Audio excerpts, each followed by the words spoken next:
బంగారం వెండి ధరలు మళ్ళీ పెరుగుతాయా? ఎందుకంటే యుద్ధం అయితే కొనసాగుతోంది. కానీ ఆ మధ్యన వరుసగా పెరిగిపోయి 1,70,000 దాకా వెళ్ళింది కాస్త 71, 72,000 దాకా వెళ్ళింది కాస్త ఇప్పుడు కమోడిటీ మార్కెట్లో 24 క్యారెట్ల బంగారం 1,60,672 నేను వీడియో చేసే టైంకి.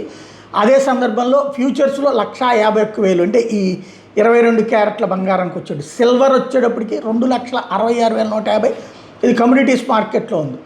5,091 డాలర్లు ఔన్స్ వచ్చేటప్పటికి బంగారం ఉంటే సిల్వర్ $83 ఉంది. టోటల్గా ఈ సిచ్యుయేషన్ నడుస్తుంది. రూపాయి 92 పైసలు ఉంది. అంటే డాలర్తో పోల్చుకుంటే రూపాయి వాల్యూ 92 పైసల 92 రూపాయల 348 పైసలు ఉందన్నమాట. ఈ సిచ్యుయేషన్ ఒకటైతే, రెండవ వైపున అంతర్జాతీయంగా మాత్రం కీలక పరిణామాలు చోటు చేసుకుని $885 బిలియన్